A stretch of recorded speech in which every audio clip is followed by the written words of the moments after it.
adartarote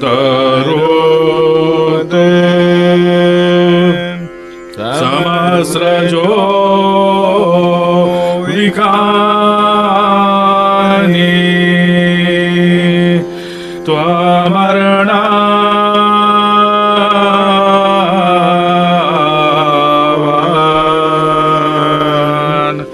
badvadana haramna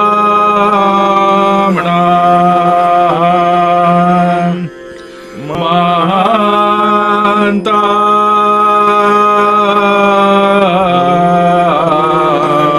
me draparvatang viyadva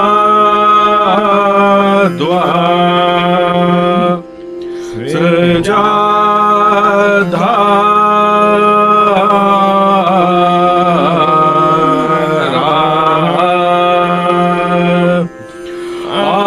avayadhanam vanhan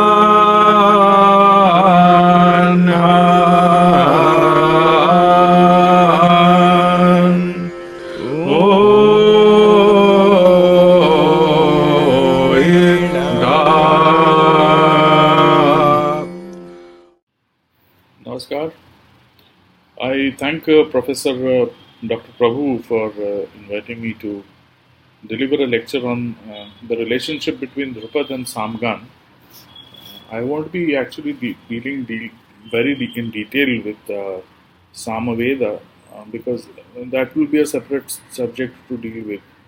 I welcome all of you to Bharat Arshya Sanstha, of which I am a director, which is dedicated to the understanding, identification, dissemination and recontextualization whenever necessary of the knowledge which rishis have given us. That's a tall order, I know, but then we are working on it. And this particular lecture is under that banner which I am delivering. I'm very happy to welcome all of you to Bharat Arshya Sanstha. Now, when we talk of Dhrupad music or any Indian music, all of us, we tend to believe and we are told that it has come from Samaveda.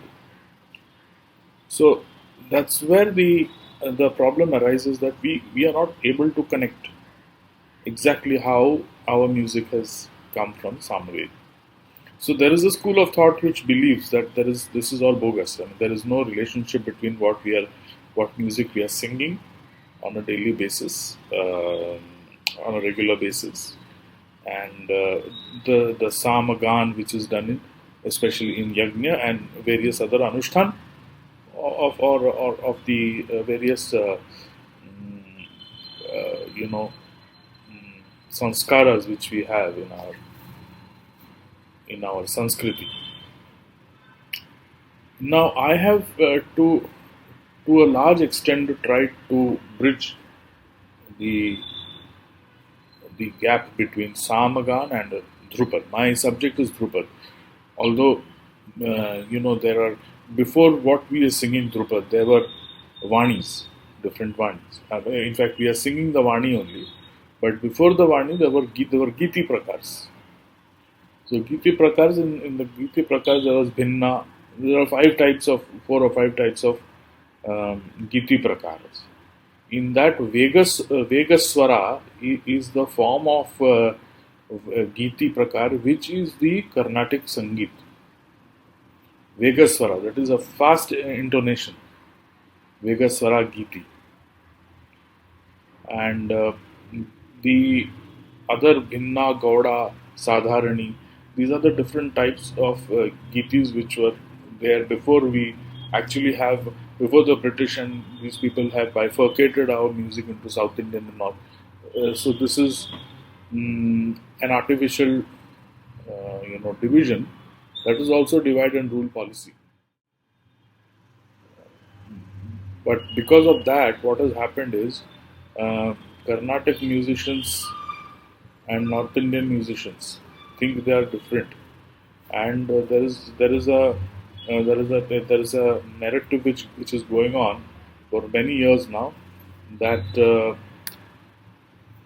North Indian music is influenced by the Arabic music, etc., etc. But that is completely fake. I have also written articles on it. Now, for people who are students who are now hearing these things for the first time, I would like to give a small introduction of what the three Vedas, Veda Trahi, that is Sām, Yajur, Rig, or Rig, Yajur, Sām, whatever chronology you want to use. These were the three. That is a Veda Trahi, was the by trifurcation which Vedavyasa created for the sake of dissemination of a single unit of Ved. It is important to understand at this juncture that Rig Yajur Sām or Sām Yajur Rig or Yajur Sām Rig, there is no such chronology that Rig came first and then came Yajur and then Sām. This chronology is also dubious. That also been created to create rift between the Yajur Sām and Rigvedis, Vedi Brahmanas. So let us not get into that. I have spoken to many very senior acharyas and pandits, and I have spoken about this chronology matter. They have said there is no reason why we should think in these terms. And I'll come to the rationale, come to the why I'm saying this and why those Shastris are saying. That also I'll come to. But what Veda Vyas did, essentially, he did not add or subtract anything from the original corpus of Veda. And he trifurcated into that particular corpus of knowledge into Rig, Sām, and Yajur. Now, these three have their own functions in Sanatan society. So, Yajur, Yaj Dhatu, we know the root of Yajur, Yaj Dhatu is naturally, it talks about how to set up the Yajna. Rig is the poetic aspect of Vedic vision, and Sām is the articulation of that knowledge in musical form. Now, I am not going into the very intricate issues of how Sām has come about and how it depends on the original corpus of Ved. But one important point which I want to add here, in fact, 2 points. One is that Sām Veda has been eulogized not only in Mahabharata time by Shri Krishna, but even before that in Rig Veda and Yajur Veda also. There are a total of 30-35 places. Even in the early mandalas of Rig Veda, Sām has been praised. So to say that Sām is a Vikriti or a changed version of Rig Veda mantras is completely baseless, as many scholars have also pointed out. So, what is the second point here? Second point is that if Veda Vyas has not added or deleted anything, why trifurcating the original Veda, the knowledge of Ved, if he has not trifurcated, he has only trifurcated, not added or deleted anything from it, that means in the original corpus of Ved, all the elements which are there in Sām were there. This is my contribution to the dialect, to the discourse of Ved, a contribution to all of you to consider and maybe comment on this is, I repeat the question, if Veda Vyas has not added or deleted anything from the corpus of Ved. He has merely trifurcated, as Satavlekar is also saying, and many others will tell you that Vedavyas is not added or deleted anything from the original corpus. So, in which case, now if you look at Rig Veda, it has got three intonations. They are not musical intonations, but they are accentuations, mind you. Udatta, Anudatta, Swarita are the three intonations in which you sing or chant the Rig Veda, right? So you have accentuation, you have mantra, right? These two things you have in. I'm just very simply I'm saying mantra accentuated in a particular manner using the Udatta, Anudatta and Swarita accentuations. Now, while we actually sing the Rig Veda, we are actually applying only two accentuations. We are not applying three accentuations. And Yajurveda also has got accentuations of 3, 4, up to 5 accentuations there are. So, we have accentuation mantra, and there are various other parts of mantra. And then we have in Psalm, we have got this additional material of musical intonation.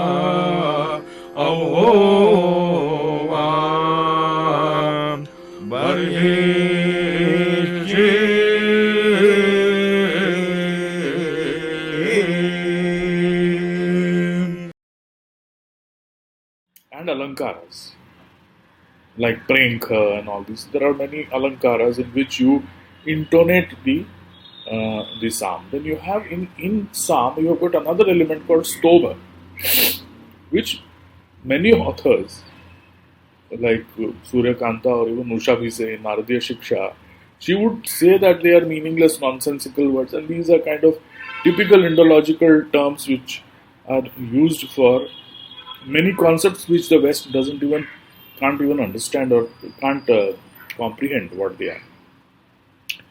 Now, my view on this is Stobha. Now, let me first finish the elemental part of the breakdown of the elements of Samaveda. You have mantra, which is there in Rig Veda. You have accentuations. You have that is there in Yajurveda. Both in Yajurveda, Rig Veda, mantra and accentuations are there. Then you have in Samaveda you have this additional thing of swara and stobha. So when you are having in Sam, you have got what? You have got mantra, you have got swara, intonation, accentuation, and you have got stobha. You've got at least, this is the minimum, very bare minimum. I'm telling this for people who are just now getting into the understanding of the relationship between Psalm and our music, Psalm Veda and our music. So, Psalm has got four very minimum, the minimal end, at the minimum end, we have got, in Psalm, we've got four elements: mantra, accentuation, musical intonation, and stobha. Right, now in the stobha, there are two types of stobhas. One is known as the one which is the stobhas which are also there in Rig Veda are called sarthak stobhas, and which are not there in Rig Veda are called nirarthak stobhas. That doesn't mean they are meaningless. So the translation is often done erroneously that nirarthak does not mean meaningless. Because when you say nirarthak, it is being said from the Rigvedic domain. That as words they don't have any meaning. But the singing of stove and the spacing of stove and the variations and the lay which it creates, the tempo which creates, Chandogya Upanishad tells us that Stobha is that which gives lends uh, a pace to the psalm. Right now, the point is these stobhas are of two types, as I said, sarthak and nirarthak. In the from the sense of word meaning, they don't like ahova or iha, ida. These don't have direct word meanings that we have in Sanskrit. They have definitely meaning. They convey meaning, musical meaning, and there are many other aspects of stova. In the original corpus, from the original corpus, Veda Vyasa has not added or deleted anything, right? So the original corpus had all the four. I hope I'm making myself clear. The original corpus of Ved, which was trifurcated into Vedatrayi, and then Atharva Ved was added as another, the fourth Ved of the Laukik knowledge. Uh, the Rig Yajur Sam are not Laukik knowledge, they are Alaukik knowledge. So, if that corpus has been merely trifurcated by Veda Vyas into three, then how is it that Sam has got four elements and Rig and Yajur have got two elements? Now this does not imply or indicate any inferiority or superiority of any of the Veda. Ved is Ved. Finished. It is a vision which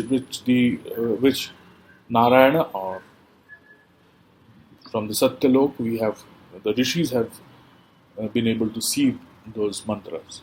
So the original corpus of of Ved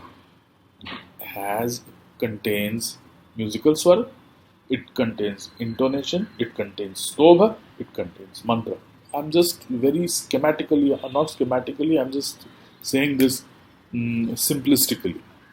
As an introductory lecture, I'm saying this. Now, if that is so, that means the original the original Ved which was before trifurcation, had music in it. So we have a source which is musical. Understand the importance of music in Ved is so much, is so high.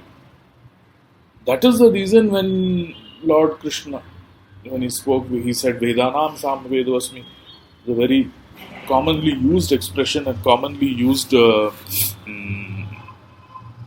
eulogy of Sam. Vedanam Samavedosmi.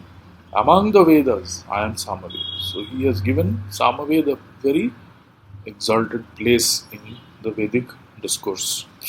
But this does not in any way reduce or diminish the importance of any of the 3, 4, or 5 Vedas. Even Gandharva Ved, which is given to us by Bharata Muni, it has been awarded the 5th Veda position of 5th Ved, is also, in fact, sometimes if you look at Bharatnatyam Shastra, you will feel it is more complex and it has got richer dimensions than any of the traditional Vedas. But that doesn't mean in any way that either of the 5 Vedas, I am not talking about 5 Vedas, Rig, Yajur, Sam, Atharva Veda and Gandharva Veda, none of them are less important or see, what happens is we tend to make a general statement.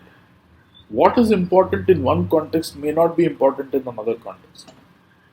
So the context matters, the situation matters, the purpose matters, the intention, all these things will actually finally decide what is important where. It's a typical dichotomous kind of thinking from which we borrowed from the West. That something is important means it is all important. ऐसा नहीं होता. A father is important in a particular situation, in a particular context, for particular operations, particular role. He has got his important role in his family. The mother has also got an important and specific role. In while doing that role, she is the boss. So now we come to the yajna part. Very simply, I will put that as I told Yajurved. The role of Sām Gāna, which is the operative part of Samaved. Sām Gāna is the operative part of Samaved. Remember, without Sām Gāna, the Vedangas are useless. If a person does not know how to sing Sām Gāna, how to do Sām Gāna, then all the study of the Vedangas are of no use. It is like saying, describing a car and you don't know how to drive it. You don't know how it feels to drive a car, and you don't know which gear is which side, how to shift a gear. It is like that. So while you are driving a car, you start understanding the car. You start understanding the sound of the car, what part of the car may have got. I know people who just by starting the car will know, what has gone wrong with the car. There are many people in these mechanics, they know. So similarly, the mm, the Sām Gāna is being the operative part. It is like you being able to drive the car. If you are able to drive the car, if you are able to sing the Sām Gāna, only then the knowledge of the Vedangas are of use, because the Vedangas actually help understand, describe, intonate, employ Samaved. Samaved is what is Samaved? Samaved is Sām Gāna and its exegesis, the various explanatory texts. Now, somebody, a very senior scholar from South India, had called me one day and asked that how old is Naradiya Shiksha or Shiksha literature, Shiksha as such? How old is it? So, common sense it is, that without Shiksha, you cannot really even start singing Sām Gāna or do your Rigvedic chanting or Yajurvedic chanting. Shiksha has to be there. So it is Shiksha is as old as the Ved itself. As far as we are talking about Ved, which has come down to this loka. So the Vedanga and Ved are together, the Ved chanting are together called Ved. But without the Ved chanting or without the Gāna part of Sām Gāna, knowledge of the Vedangas is useless. This must be made very clear. So, we have come to basically understand the Vedic part of my talk here.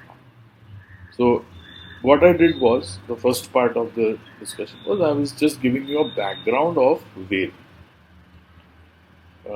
Not a deep, nowhere close to a deep background of Ved, but just a very introductory idea of Ved and what I think about Sām and what I think about the original corpus of Ved.